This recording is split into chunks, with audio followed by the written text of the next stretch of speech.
Making their way to the ring, talking about the world of professional wrestling, the team of Jeff Martin and the Trendsetter, Bryan Burga, the Jersey Wrecking Crew.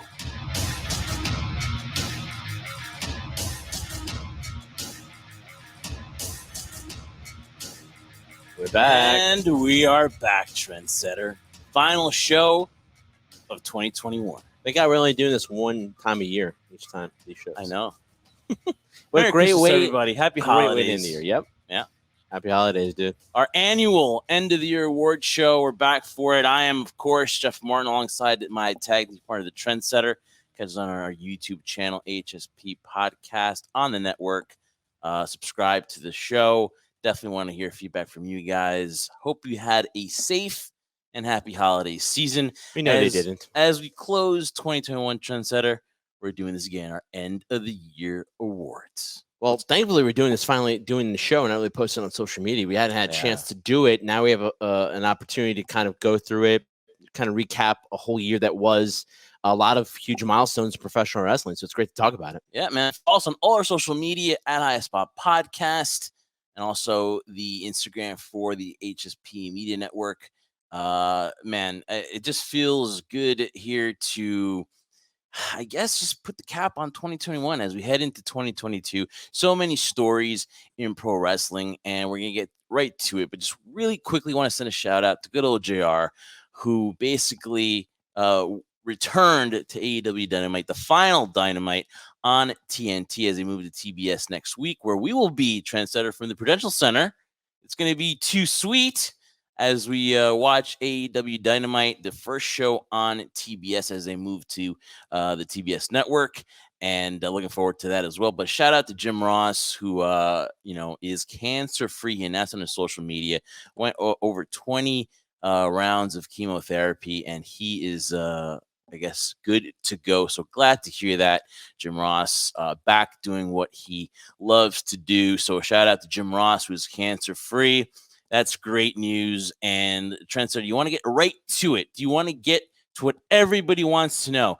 Everybody has their award show. Everybody does this, but they kind of oversaturated. There's so many awards.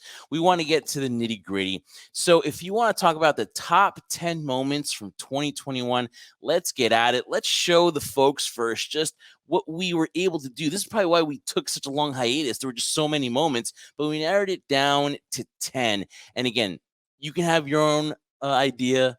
You can definitely share those with us on our social media, but these were just the top 10 in our minds, Trendsetter. And let's take a look. We got at number 10, Shibata set to return at Wrestle Kingdom. He made the announcement. He is coming back, taking a risk, but a risk that I think he's willing to take here because he loves wrestling so much. The rebirth of Matt Cardona, of course. This guy who was a WWE guy, you thought, okay, we're going to hear from him, of course, on the scene, independent scene, but he has done a tremendous job on Impact Wrestling, going to GCW, changing that face of a very, very popular wrestling company now heading into 2022. And of course, now he's in the NWA, but that matchup against Nick Gage, where he won the GCW title, that was definitely the rebirth of Matt Cardona. Edge wins the 2021 Royal Rumble. WWE SmackDown on Fox, the show from MSG. That was a really good show. That was the second match between Seth Rollins and Edge. You had AEW Dynamite, Arthur Ashe in New York City. That was number 5. Number 6 was Cena. Becky Lynch, Brock Lesnar return to WWE. Number 4 was the fans return at WrestleMania. First time fans were allowed back was at WrestleMania. You had a show the year before. There's no fans. You have fans back. That was great. Fans returning at Double or Nothing number 3. Bryan Danielson, Adam Cole, Ruby Soho debut, all at All Out in Chicago on Labor Day weekend. We were there. That was a tremendous event. But you can't really beat what was the number 1. And you could have your own number 1s, but I think that they're all the same. CM Punk's return to wrestling in AEW Rampage in Chicago. We know we were, Trendsetter. We were sitting there in a hotel room at what used to be the Hard Rock in Las Vegas. and it was CM Punk. Now it's the Virgin. Yes. That's the Virgin. Your thoughts? You look at that list. You checked it twice. What do you think, man? I love how you're in the holiday mood because we have. I still am, man. I got dressed up for this. Yeah, you did. You did. I did the yeah. best I could in terms of, you're not going to get much from the trendsetter. I wait. And you're for the those trendsetter, moments. I am. so I was going off of you. I'm trend. This is my trend right here. But you go to that list there, and if we could go back to it real quick, I mean, everyone can clearly see that number one was CM Punk. Unless, no question about that. I mean, and then you take a look at the other ones. Anyone else catch your eye there? Yeah, I mean, who cares about Matt Cardona? Honestly, that's the reality, and nobody cares about him. I don't think a lot of people do.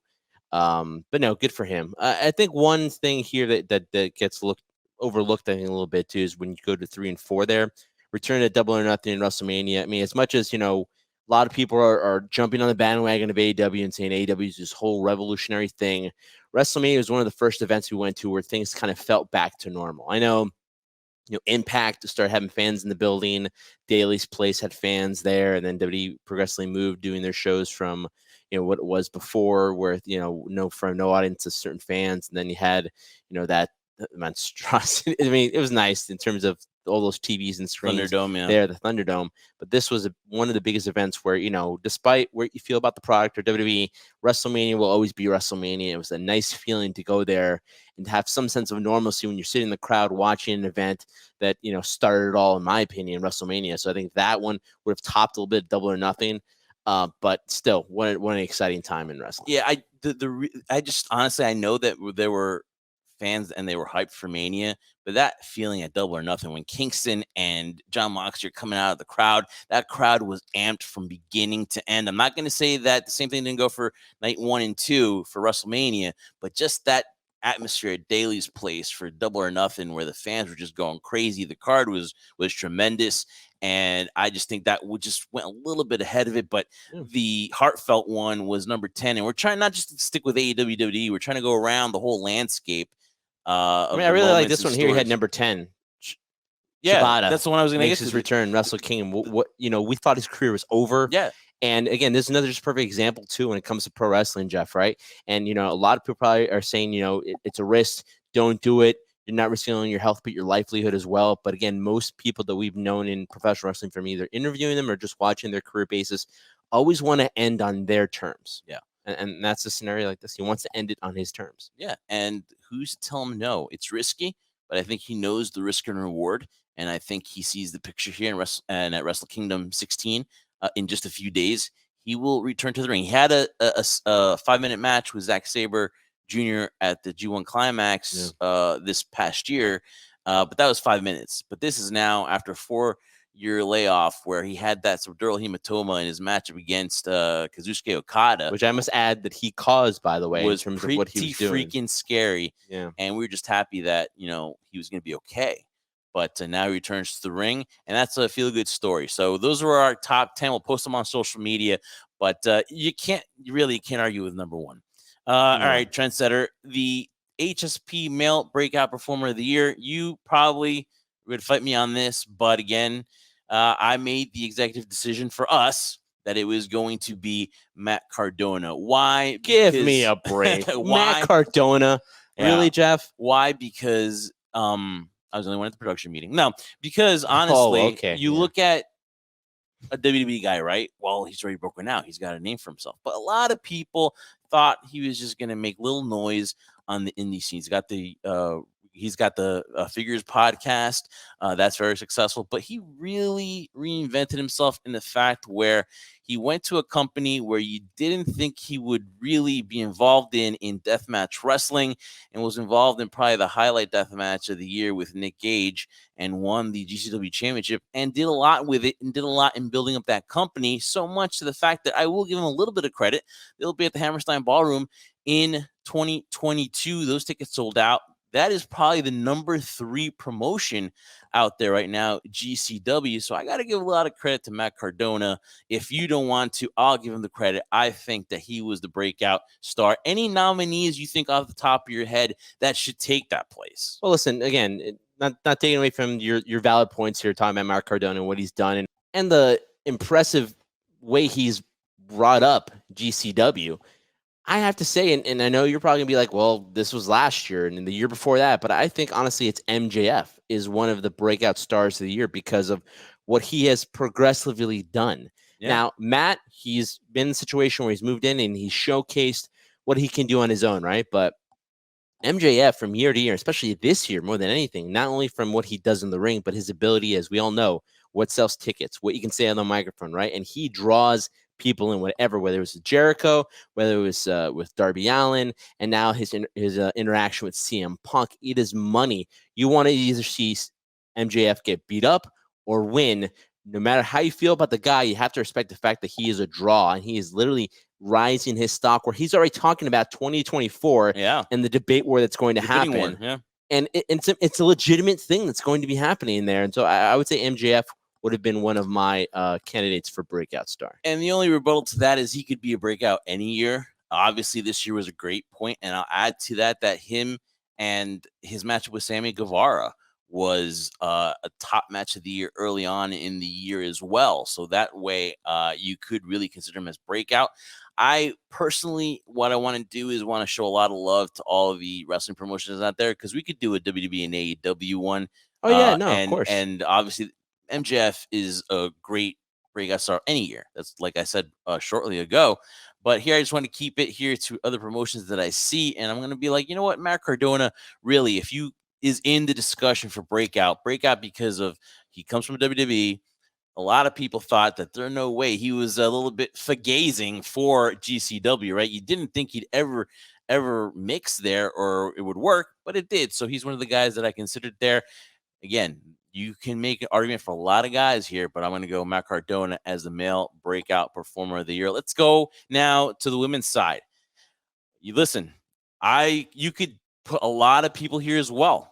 And you can put out Deonna Purrazzo, you can put out Thunder Rosa, you can put out all these Britt Baker, but I'm going to go with Impact Wrestling's Jordynne Grace. Why? Because she has done something. She's untapped, to me, something that is most guys didn't think was possible, and that is working out in bikinis. And she has taken that, and she has made a name for herself through that as well, not to mention her tremendous 2021 in wrestling for Impact, and she is now the Impact Digital Media Champion. Even though she took some time off from Twitter, she is back now, and I think she's done an amazing job carrying this new title for Impact Wrestling. Again, there are so many people worthy. There's too many people. You got to narrow it down to one. And I thought, you know what?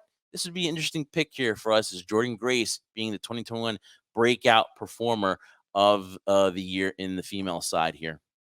I think so too. I would agree with that, just because she's shown herself not to be theoretically one-dimensional. Yeah. We looked at her more as a power lifter, bodybuilder type person. I mean, she's definitely carried that throughout her career in terms of what she's accomplished in the powerlifting world. But here now, like you said, taking a break from social media, the digital age that we're living in nowadays, to be a digital champion for Impact Wrestling, and again, showcasing her ability that, you know, she's been going on from independent promotion to independent promotion, but really seems she's made a home for herself on Impact Wrestling and has had a very successful run. You would think after she lost the Knockouts title, okay, she's going to be in limbo, but she has kept busy and has kept herself relevant. Yeah, and again, look at her platform. It's not just what she's doing in the ring. I can tell you right now, she is killing it with her other ways of making an income as well. I mean, she started something that heading into 2022, a lot of people are going to do, and that is, of course, the working out in scantily clad clothing, which it works. I've yet to do that myself. Well, you should. 2022 is just around the corner. I don't think they're ready for the trendsetter. So she is our winner for 2021 breakout star on the female side, trendsetter. Now, we broke this a few days ago on our social media because, hey, we wanted to give you a little taste of what this show is going to be about.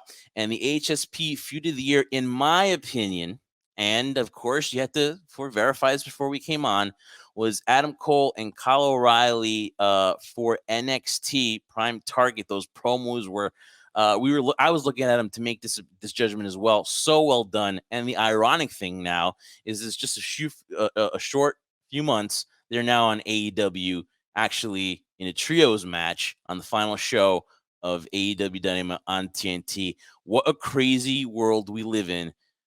Kyle O'Reilly, Adam Cole, the HSP Feud of the Year in NXT. How crazy that, Trendsetter, that just a few short months, they were hating each other, attacking each other, unsanctioned matches, loser leaves NXT match, and now we get them side by side on AEW television.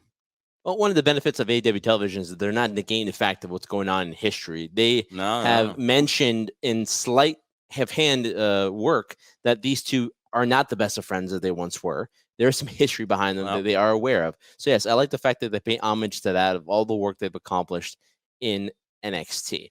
But I would agree, too. The great thing about what happened between Adam Cole and Kyle O'Reilly is the mere fact that something that we talked about, because Jeff would watch the previews to their non-sanctioned match over and over again and would still get goosebumps because you're invested into this, not only the story, but the individuals as well. When you can live vicariously through individuals like Adam Cole, Kyle O'Reilly, Finn Balor, everyone from Undisputed Era, all the other, what NXT once was, as you and I have talked about, several weeks before in terms of what happened with NXT. That's a whole nother episode for a whole nother time. But you were invested in the character so much. And so when the Undisputed Era disbanded, this became not only personal, but we felt it. We know what it's like for friends who are like brothers to go their separate ways. Classic Bret Hart, Owen Hart. They're like brothers, although they're not really related. It felt like that. And the way it was built up all three matches and how it ended, it was like, wow, how could there not be one of the top feuds? And we selected it as one of the top feuds of 2021. Is there any other feud that you can think of that really you can make a case for? Obviously, everybody has their opinion. Again, we encourage you guys, let us know. Let us know on social media, on Instagram, on Twitter, and let us know what you think of these categories and the winners of them. Is there one that you're like, Jeff, man, listen, looking back at it, we should have really put this one instead, or are you satisfied with that one? I'm satisfied with this one. The only one I would kind of throw in there, and here's the difficult thing. In 2021, we had some pretty great storylines. I mean, MJF, Chris Jericho for AEW. That was a long written storyline as well, but I don't think it was that deep rooted as Adam Cole and Kyle O'Reilly was. The only one I would think that was also of some significance, which happened early on in the year, was when they were leading with a storyline with Edge winning the Royal Rumble, going after Roman Reigns for the Universal Championship. Not that there was a huge storyline between Roman and Edge himself, but more of Edge trying to get that retribution for having his career cut short. And similar to what we talked about when we mentioned our top 10 moment, Shibata coming back to Wrestle Kingdom, it's more you want to end on your terms, and not everybody gets that storyline, a fairy tale ending, and Edge wanted that, so you could felt more personal there. But in terms of one-on-one rivalries, I can't really think one off the top of my head that I was emotionally invested in or could feel than Kyle O'Reilly and Adam Cole. And you know why I chose this one? Because there was a culmination. It kind of ended, right? Yeah, it wasn't just a one match. It was three matches. Three, right? But that built up to there was an end to it. Right, Adam Cole, his final match was against Kyle O'Reilly in the third one. That was his last match. And the backstory behind it, too, that Adam Cole signed an extension to finish this rivalry. But it ended. It ended. The only reason that Brock Lesnar and Roman Reigns would be the number one, but the reason I left it off was because there's no end to it. They're going to wrestle in a couple days at day one. So this is going to lead into another series. So real quick, I've heard people say that this surpassed Johnny Gargano and Tommaso Ciampa. I don't know how you I don't know. I really don't know that, because that was a storyline that ended and went way longer because of Tommaso's injury. It might have, if there were fans back, like if it was like an arena, if it had that feel where more fans were back there to get that feel, I would have felt that would have been, it might have surpassed it.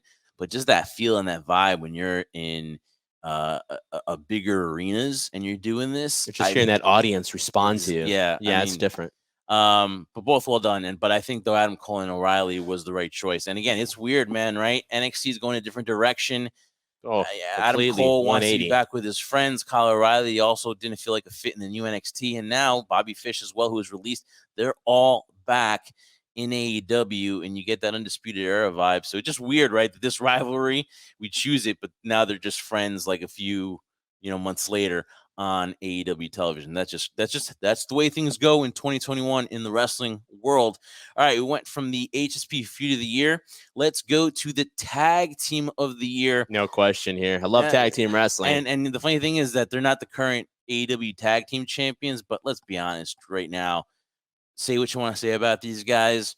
They will go down in history as one of the greatest tag teams you can make the argument, but we're not going to do it here because we agree that the Young Bucks are the 2021 Tag Team of the Year.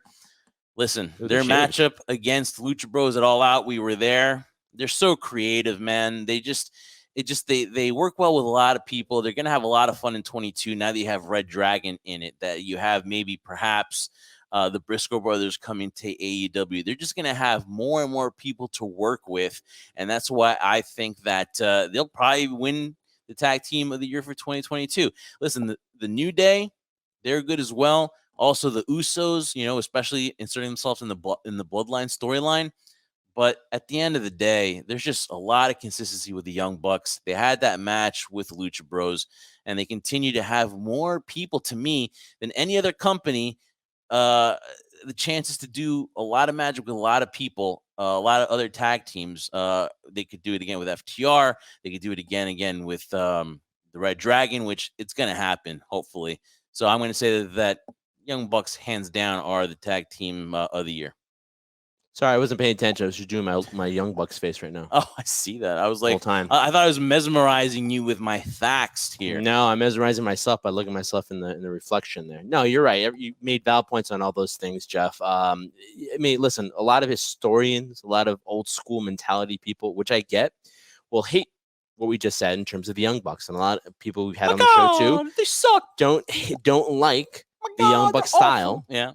But here's the thing: as times have changed, so has what we consider entertaining. And yet, that match with the Lucha Bros, matches before, like during Double or Nothing, when they had a ladder match against the Lucha Bros, some of these crazy spots. I mean, 15 super kicks in a row. Okay, I get it, right? But it's still entertaining to a certain degree. Whether you want to say you want to tell a story in the ring, whatever, it's still entertaining. It still draws you to want to see it. And it, for watching a lot of promotions, I'm not taking a slight on WWE here or Impact or Ring of Honor during their time. I don't remember having such a feel and desire to want to watch tag team wrestling. But whenever I see the Young Bucks on the card, whatever team they're facing, I know for those 15 or 20 minutes, I'm going to be entertained. I'm going to be at the edge of my seat to some extent. And it's going to be something you're like, wow, that was worth sitting there and watching it, which you can't say a lot about tag team wrestling nowadays. I love tag team wrestling to such a high degree. And I'd hope this new elevation or evolution of what tag team wrestling is, which might not be for everybody, I get it, but will bring and open the door for other tag teams out there. Because again, how you make stars in this industry, in my opinion, starts with tag team wrestling. And when you start seeing people who are not ready to go their separate ways or be that single star, you put them in a team, that team becomes popular. You start dictating who's going to be your special person. Totally agree. And you got to think too, there's not that many options for the Usos to have rivalries with, right? It's always the same group. Yeah, and with the Young Bucks, it just means there's just fresh competition, and that's also something you have to look at here. The competition is better in AEW as far as tag teams, where they encourage tag team wrestling. It's not a word like, oh my god, like I have leprosy or something because I said tag team wrestling. We know Vince doesn't like tag team wrestling. No, he doesn't. So obviously you're kind of hindered there, and what happened to the Viking Raiders, right? What happened to them?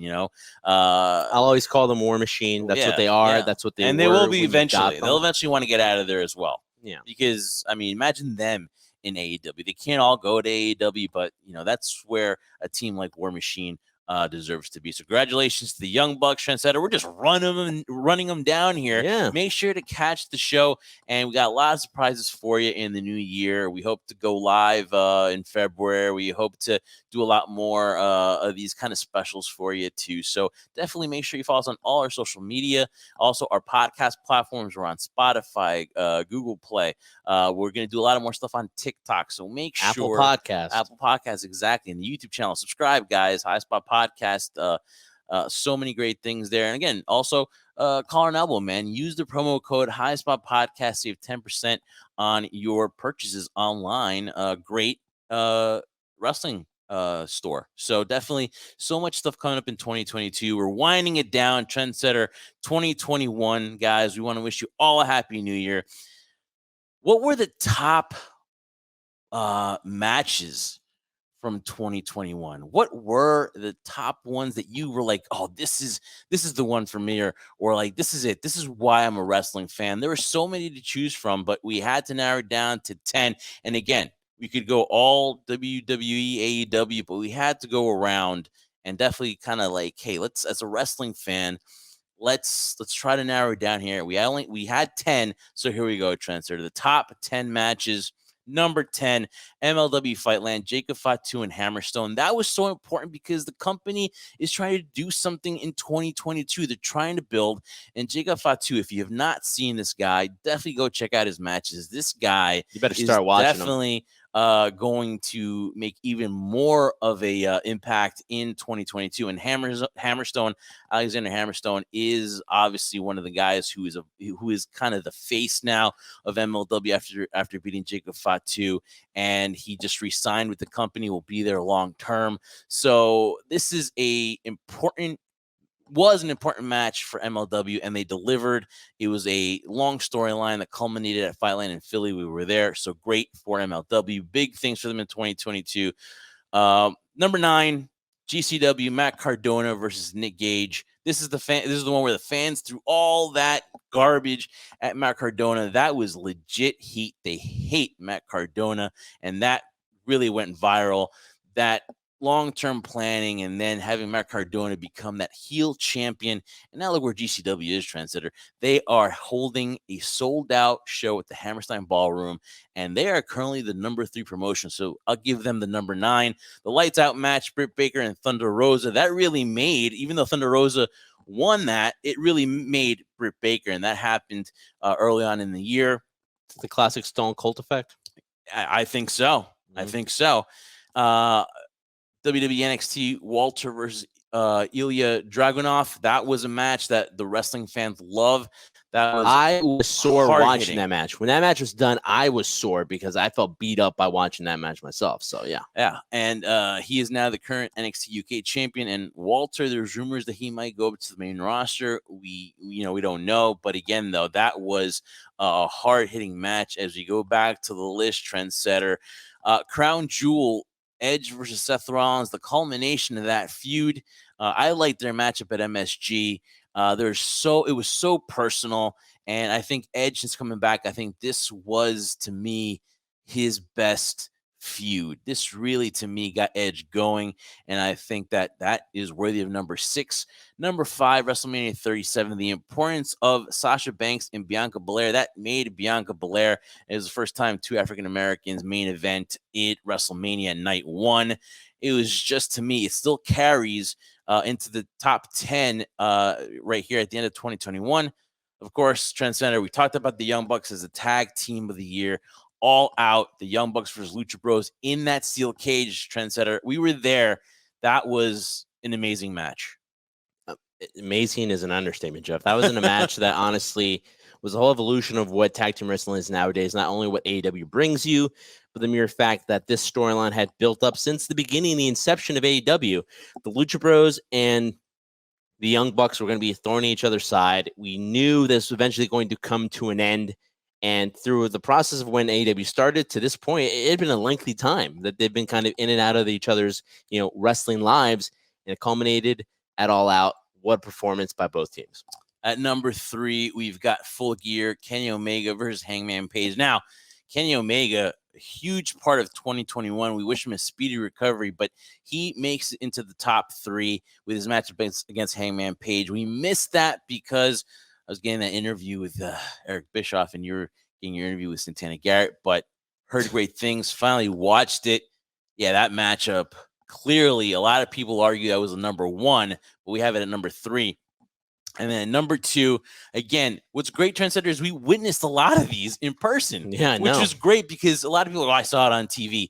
But that atmosphere for Kenny Omega versus Bryan Danielson, again, you could debate that was number 1, but it comes number 2 in our category. What did you think? How was that emotion? It was surreal. It was surreal because it was a very first, because we're there in Arthur Ashe, and to build up to that supposed dream match that we never thought we'd ever see, The atmosphere was electric. I applaud to the fans watching it because it was a long night for everyone in that building, including us. And they kicked it off. And they kicked it off with that. I completely agree with it because the place was electric to begin with, and something we never thought we'd see. We saw it, and it delivered. And that's the thing. When things are built up and have this anticipation, all these dream matches that we now have had the privilege of seeing, Jeff, right? Yeah. There's usually sometimes there's built up so much that sometimes they don't live up to the billing. In this case, it did. And every single dream match we've seen so far for this year, 2021, which, more cases isn't always the scenario that ends up happening, for the most part, have lived up to the hype and done really well. They really have. And again, the emotion, the first show in New York City, CM Punk was there. Just everybody, just the hype for AEW and what they've done. They've continued that momentum into 2021, heading into 22 as they move now to TBS and they start running shows there. We'll be at the first show on TBS at The Rock at the Prudential Center next week for AEW Dynamite. Kenny Omega was a MVP player and was voted by PWI as the best wrestler in the world for 2021, which honestly, he makes the list. If you make the top 3 and 2 of your matches are in there, there is a huge argument of why he should have been and is the number 1 wrestler, according to PWI.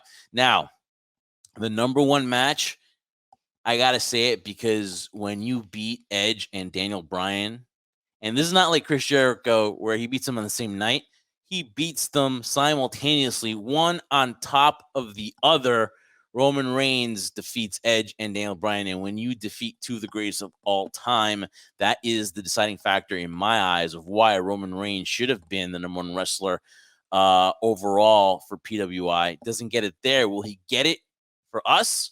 Find out in just a little bit, but that is my number 1 match of WrestleMania 37, Roman Reigns versus Daniel Bryan versus Edge.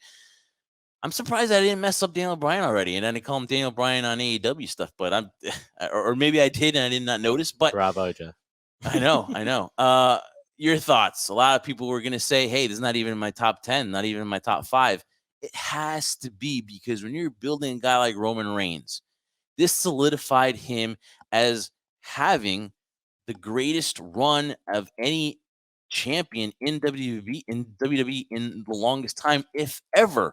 And that to me solidified it. That made him the star. That made him the tribal chief. That made him the head of the table.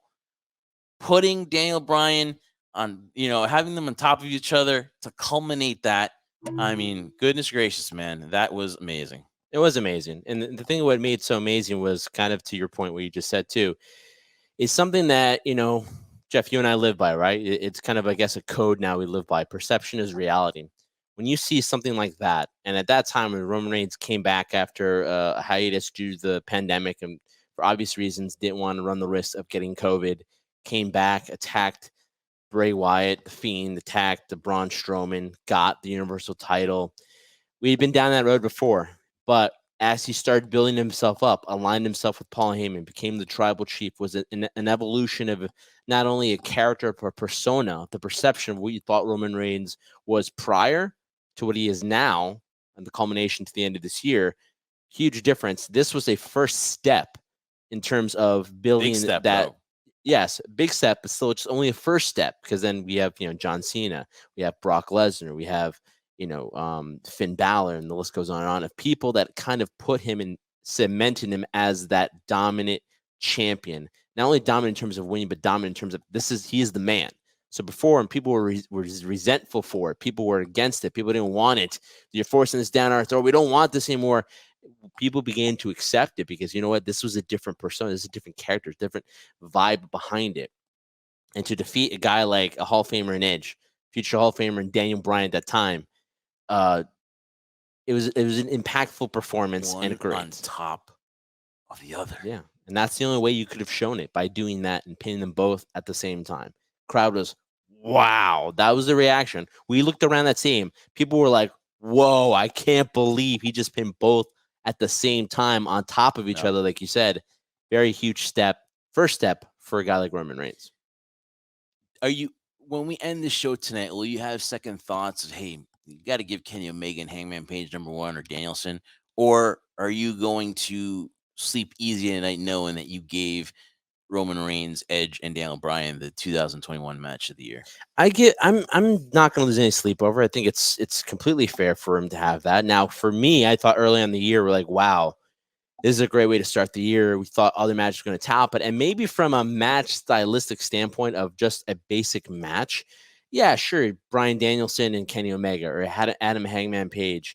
And the list goes on of some other matches that we've seen throughout the course of this year, 2021, that from a match standpoint were good in terms of story, perception. We saw this was the building blocks of a new character in Roman Reigns.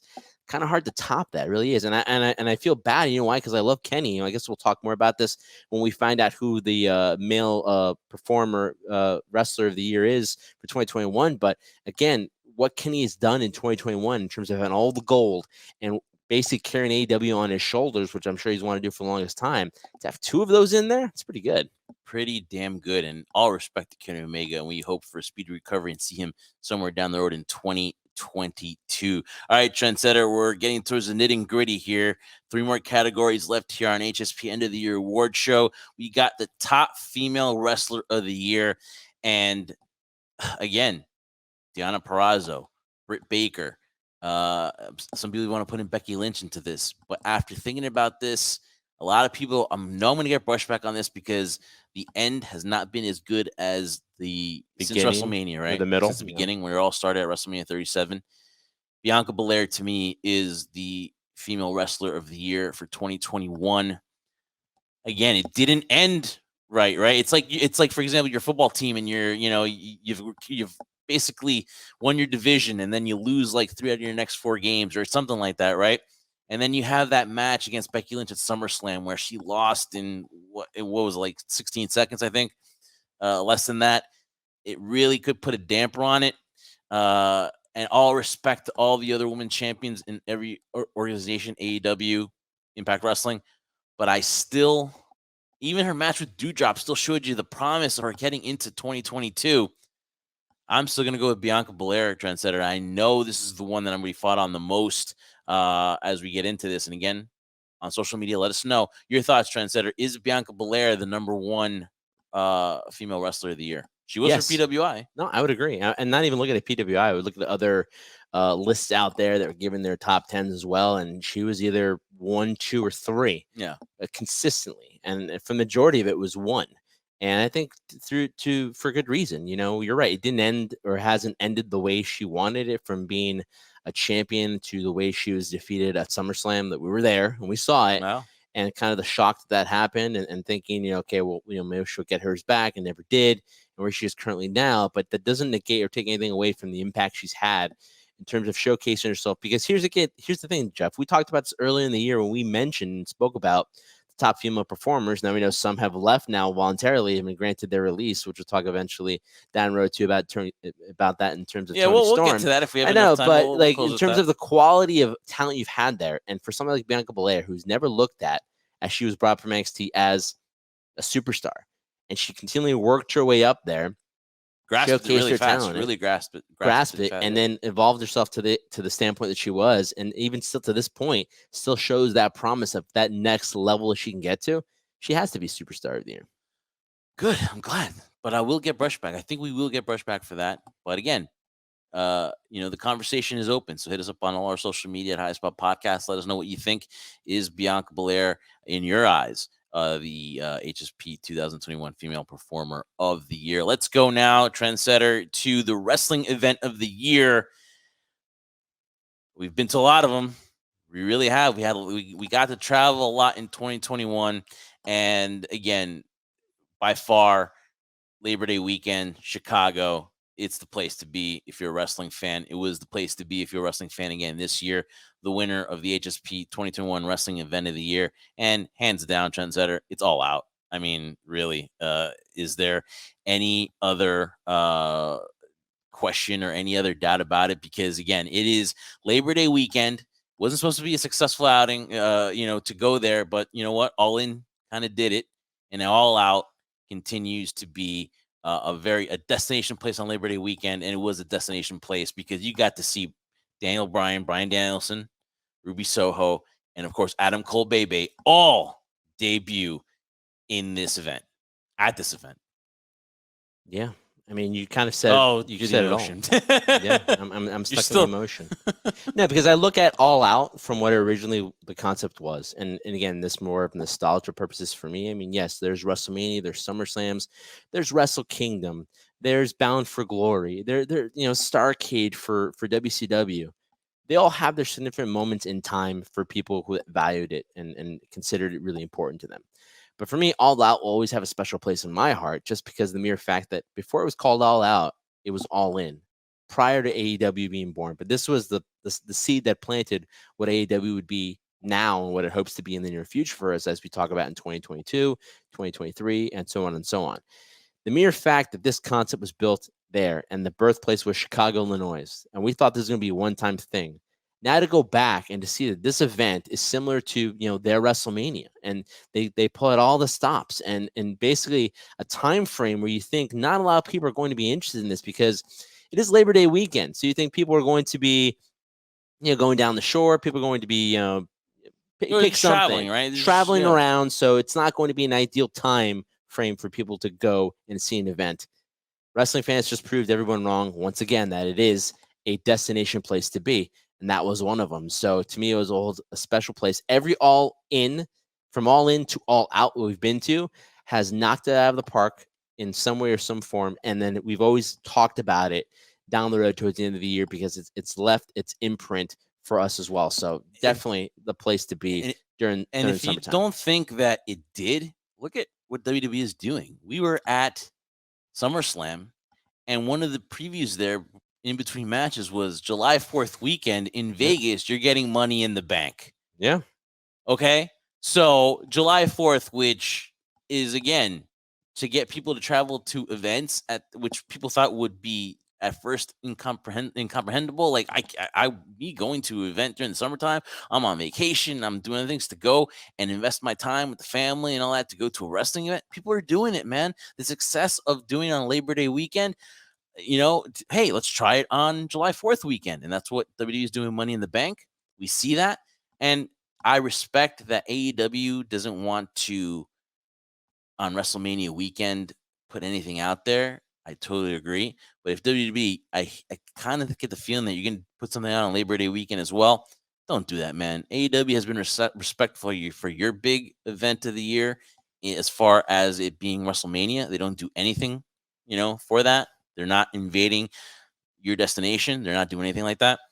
Don't do anything for some of the 4th and Labor Day. I mean, it would just be really heelish to do that. Do not put an event on September the 4th on Labor Day weekend. Do not do that. AEW is classy enough not to do anything or pull anything on your weekend, which is WrestleMania. Don't do that to AEW. It just really, that would be honestly really very heelish to do. But again, that's what Vince loves, right? Healthy competition. Yeah. So All Out, hands down, right? I think 99.999% of the people would think All Out was the event of the year. Now, the final one, the top male performer for 2021. And again, Kenny Omega won it for PWI. A lot of people admit it. He had the top 3 matches in our eyes. In the top 10, he was in the top 3 2 matches. Kenny Omega, we respect the hell out of him. And he did win HSP Performer of the Year alongside Cody Rhodes because we gave it to both of them that year. I think it was 2018, I believe. Mm-hmm. But this year, it goes to the Tribal Chief, to our Tribal Chief, Roman Reigns. Roman Reigns seems so impressed that we're giving him the award. He's like, really? Another one? They had to debate this? Acknowledge me a long time ago. It's between two. It's Kenny Omega and Roman Reigns, right? AEW fans, wrestling fans will say Kenny Omega carried 3 companies. He carried AAA, carried Impact Wrestling. AEW, yes. Yeah, AEW. Yeah, he did. But I mean, it's one thing to have all the belts, and you did it that one time, which is impressive. But the competition was great as well. But again, the factor to me is if that you're going to beat Daniel Bryan, which you fell for a draw, right? It was a draw. Yeah. Right? Roman Reigns beat Bryan Daniel Bryan. Not only that, but either beat them both at the same time, him and Edge. That to me is the deciding factor. That is why Roman Reigns beats Kenny Omega on the biggest stage. If you want to argue that, fine. To me, it's still the biggest stage of them all. WrestleMania solidified Roman Reigns' reign as the champion, which is on like almost 400 plus days now. Roman Reigns is, if you're thinking logically and with your head and not your heart, Roman Reigns is the 2021 HSP Male Performer of the Year. Plain and simple. Yeah, no.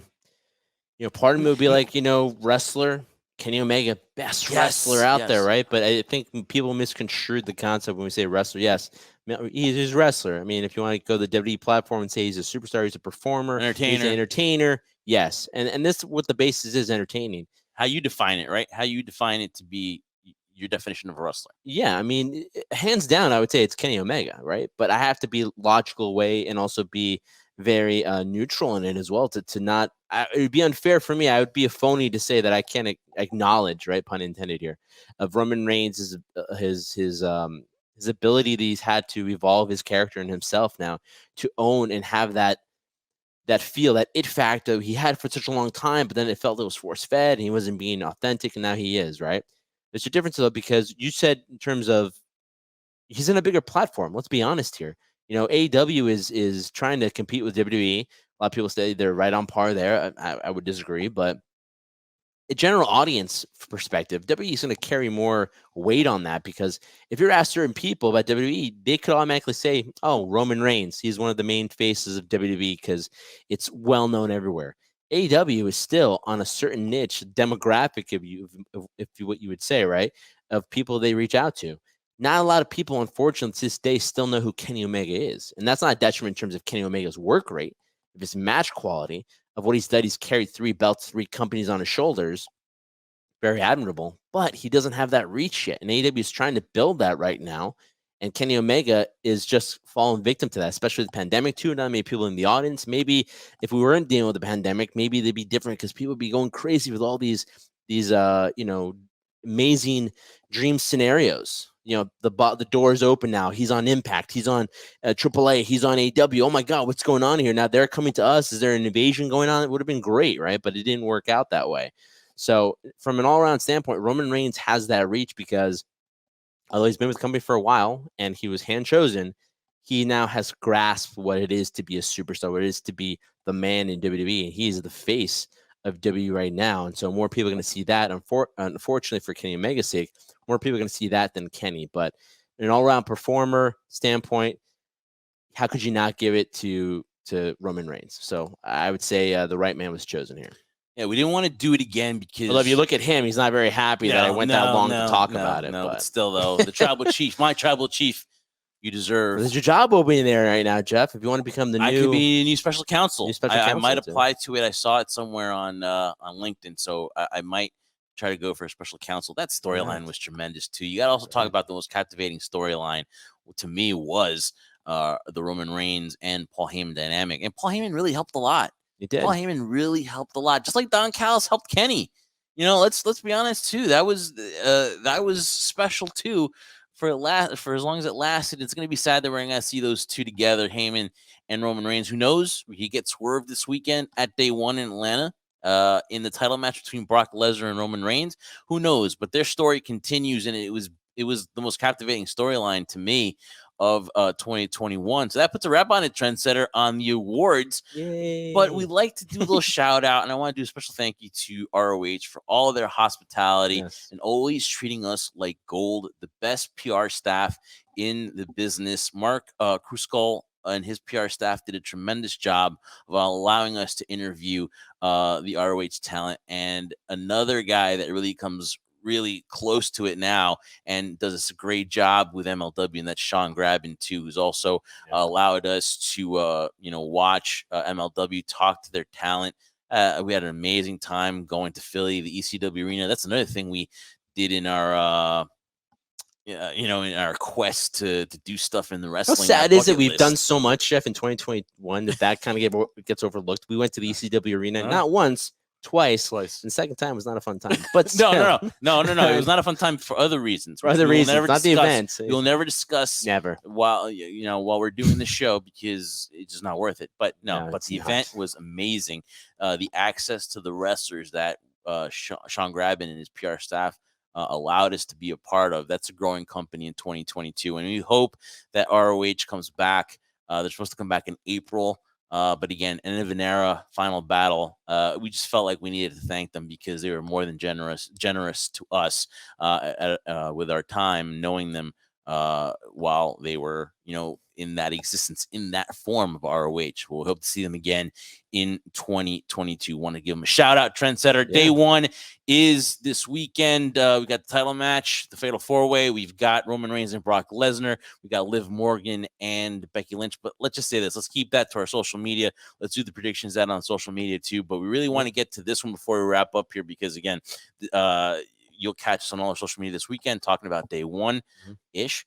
But Toni Storm, man, I'm going to miss her. When I saw this break, I was like, my God, why? Like, this to me, a while back, I told you, Trendsetter, I think it was Mae Young Classic or something like that, when I saw Toni Storm, and I had seen a little bit of her on the independent scene, and, I was like, wow, this girl has that it factor. And if anyone was going to ever main event with Charlotte Flair, there's a handful of people.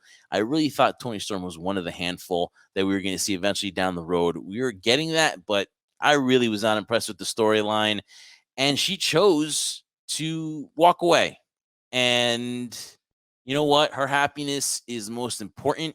If that's what she's chosen and that's what she feels is the right thing, WWE obliged, granted her release. But it's just a sad story here in 2021 with all the WWE releases, man. But this one with Toni Storm is just the icing on the cake for what WWE has in store for the future. They're just like, okay, fine, we're releasing you. It's just very discouraging because we thought it was over, and then this story breaks about Toni Storm. And again, it's just WWE's new direction, man. A limited roster. And that's what they want to do. They want to build from the ground up with these NILs. But it's just sad, man. I really thought Toni Storm was going to be there for a long time. Well, I would change my opinion on it. It's not necessarily a sad thing for me. It's more frustrating. It's disappointing. Yeah. Or the words I would use to describe it, though, because it's not like I feel bad for Toni Storm because she chose to leave. It's not like they released her due to budget cuts. It wasn't scenario like that. She took it within herself to say, you know what? This isn't working for me. I've tried whatever it is I've tried to gain opportunities here or waited for opportunities to be presented to me and try to take advantage of them.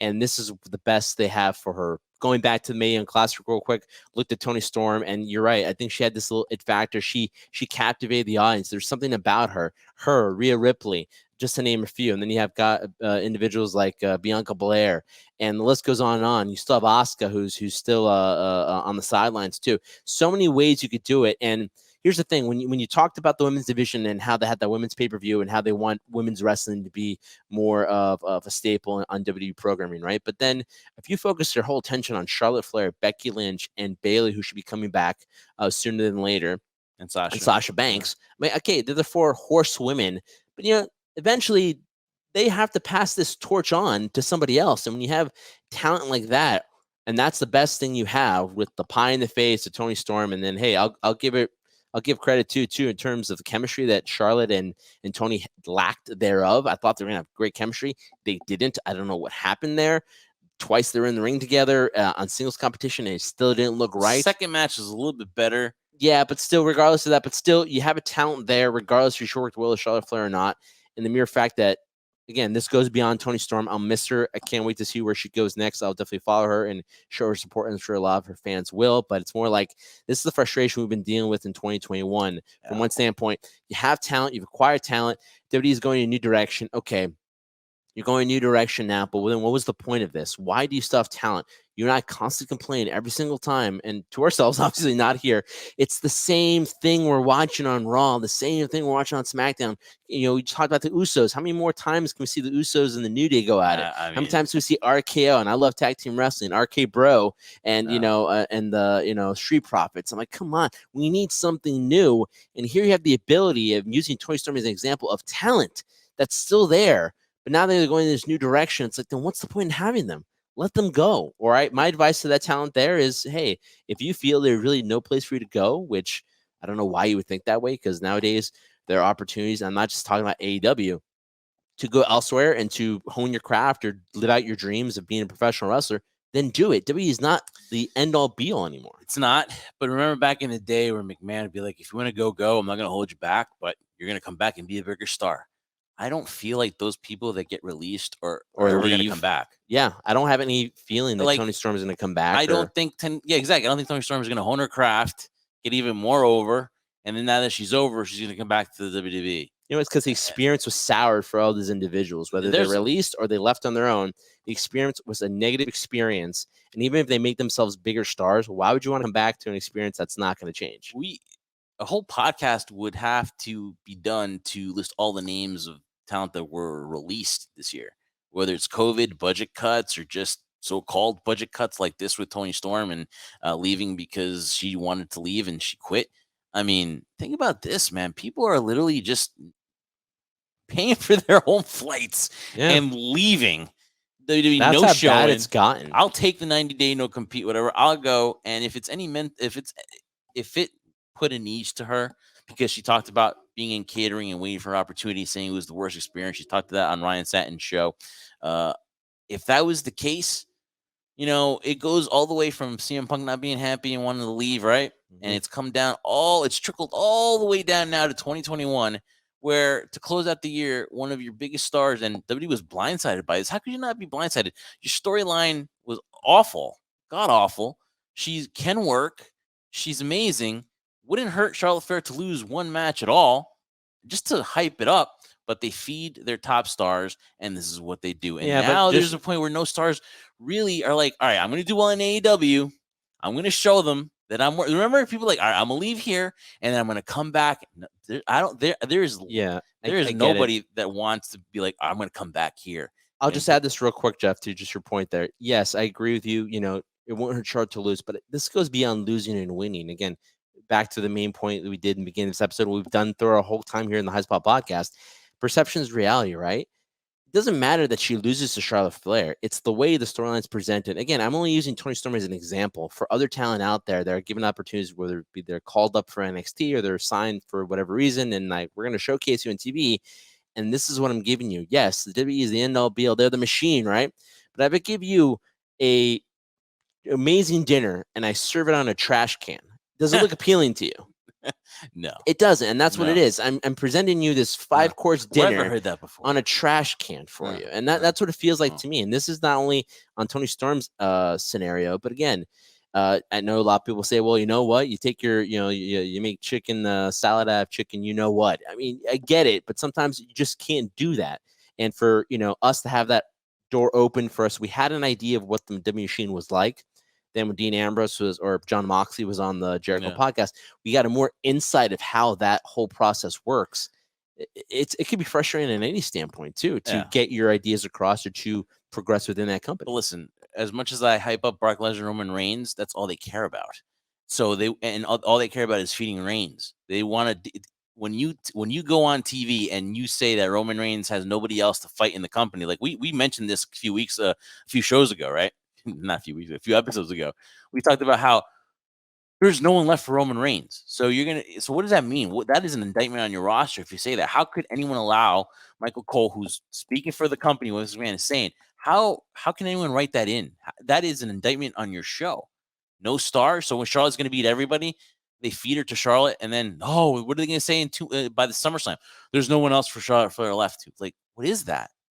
It just can't be the 4 horsewomen. But again, though, Toni Storm and a lot of these wrestlers aren't looking to prove them wrong and then come back. And that's the thing. I don't think a lot of these wrestlers are going to come back, Trendsetter. But I mean, we will delve into it again on the next episode of HSP Podcast. This was the end of the year award show, Trendsetter, man. I want to wish everybody, again, hope you guys had a great holiday weekend. We really love Christmas, and again, we enjoy the holiday season. We're back here. I want to wish everybody a happy new year. Big things for HSP in 2022 and the network as well. So stick around for that. More episodes of Adventures of the Trendsetter coming out. Make sure you subscribe for that. Trendsetter, been a great year, been a great ride, a lot of memories, man. Happy New Year, bud. Happy New Year to you too, man. It's been a crazy ride, and it's only going to get crazier in 2022. But again, if it's any indication, I said this, I believe, last year too, of what the new year brings. It's pretty exciting if you're a wrestling fan. Yep. So, with that being said, Jeff, as we hit the dramatic pause there, for emphasis, for the final time this year in 2021, I am the trendsetter. Don't you ever forget that name, Bryan Burga. He is the scoundrel, Jeff Martin. We are the Jersey Rank Crew. And also remember this, that we've done this whole year for one reason, and we will continue to do it for 2022 for one reason only, since day one-ish. Yes. We did this for you guys, the crew. Happy New Year. Happy New Year. Turn it to a weekend, living on a runway, trying to cross me, but I'm moving in a one way, never in the same lane, you moving in